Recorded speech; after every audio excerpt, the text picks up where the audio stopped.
Hello everyone, good morning.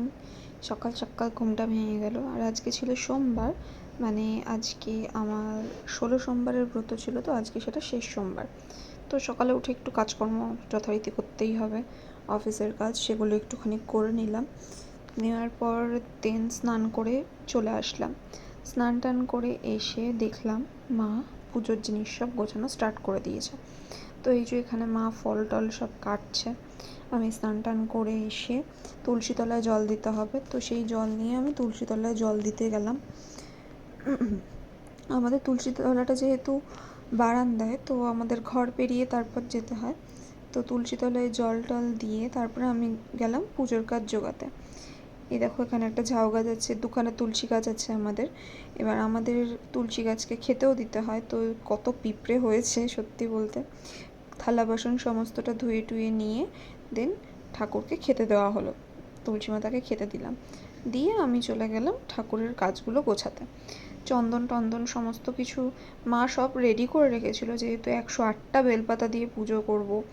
নীলকণ্ঠ ফুলের মালা, আকন্দ ফুলের মালা মা সমস্তটাই রেডি করে রেখেছিল।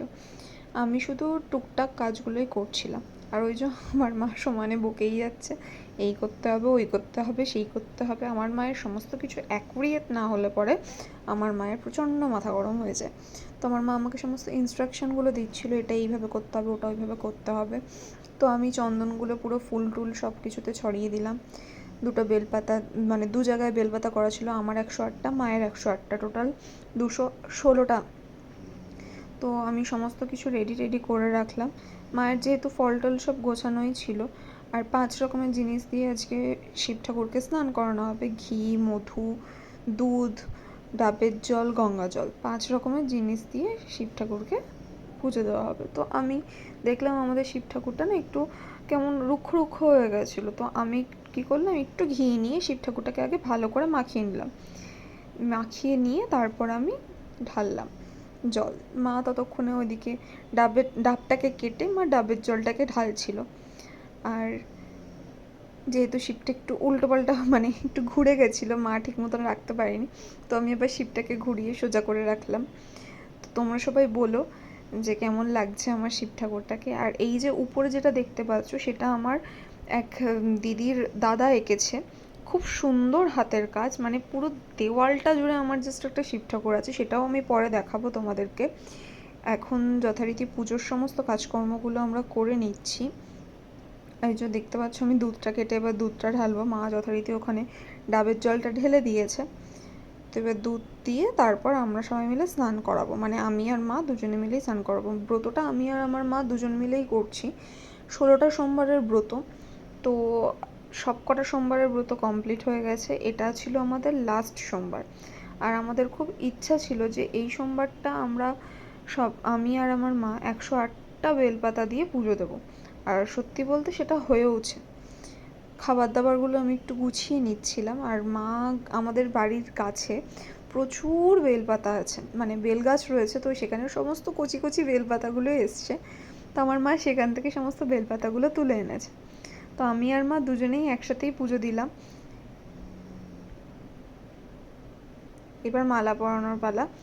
মা গেঁথেছে, আমি গাঁথি, কিন্তু এবার মা গেঁথেছেন নীলকণ্ঠ ফুলের মালাটা।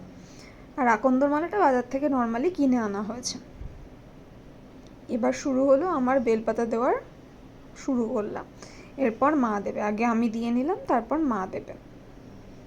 টোটাল 108টা, লাস্টে একটা একটা করে দিতে দিতে অনেকটা টাইম লাগছিলো বলে আমি একসাথে 11টা করে বেলপাতা আমি দিয়েছিলাম। 11টা করে, আবার তারপরে 21টা করে দিয়েছি। তো এইভাবে দিয়েছি, নাহলে একটা একটা করে দিতে গেলে না অনেকটা টাইম লেগে যেত। আমার মা পাশ থেকে আমাকে বলে দিল যে 21টা করে দে, তাহলেও হবে। তো তাই আমি ঠিক করলাম যে ঠিক আছে, তাহলে 21টা করে গুনে গুনে বেলপাতা দেওয়া হবে। ইভেন এত বেলপাতা হয়ে গেছে, 108টা বেলপাতা আমি দিলাম। এই যে মা দেওয়া স্টার্ট করলো। মা তো যে কটা বেলপাতা দিচ্ছে সব কটাই পড়ে যাচ্ছে। মা বলছে আমার তাহলে সমস্ত মনস্কামনা হয়তো পূর্ণ হবে। ওই জন্য যতগুলো বেলপাতাই দিচ্ছে না কেন, মাথায় সমস্তগুলোই পড়ে যাচ্ছে। দেখতে পাচ্ছ পুরো সবুজ হয়ে গেছে আমাদের ঠাকুর। মানে আমরা ভেবেছিলাম নীলকণ্ঠ ফুলের মালাটা দিলে একদম নীল নীল একটা থাকবে, পুরো সবুজ হয়ে গেছে। এবার ফুল দিয়ে সাজাচ্ছে। আমি মাকে বললাম যে মা এত ফুল ধরবে? মা বললো না, 5 রকমের ফুল আছে, তুই দিয়ে দে। মাও দিল, আমিও দিলাম। আমি কটা ফুল নিয়ে আবার গোপালদেরকেও দিলাম। তো এই যে আমি এখন গোপালদেরকেই দিচ্ছি। লাস্টে গিয়ে 2টো মতন ফুল থাকবে। আমি মাকে বলছি মা আর দেওয়া যাবে না। মা বললো তুই দে, আমি দিয়ে দিচ্ছি। 5 রকমের ফল দিয়ে পুজো দেওয়া হয়েছে, 5 রকমের ফল দেওয়া হলো। এবার তোমরা দেখবে আমার নীলকণ্ঠকে, তোমরা শুধু দেখো, পুরো সবুজ হয়ে গেছে, কি সুন্দর লাগছে।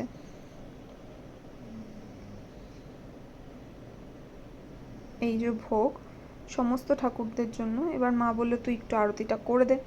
তো নর্মালি আমি আরতিটা করে দিলাম। এবার তোমাদের দেখাই আমার শিবটাকে। এই দেখো, আমার সবচাইতে প্রিয় একটা জায়গা হচ্ছে এইটা।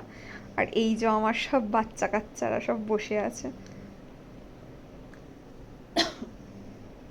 এবার খাওয়া দাওয়া স্টার্ট, কারণ কিছু করার নেই। সারাদিন উপোস থাকার পর আমরা 4টের সময় দুজন মিলে মা বেটি খেতে বসলাম। সন্ধ্যাবেলায় এত কাজ করার পর একটু টাইম পেলাম, তাই একটু সেলফি তুলে নিলাম।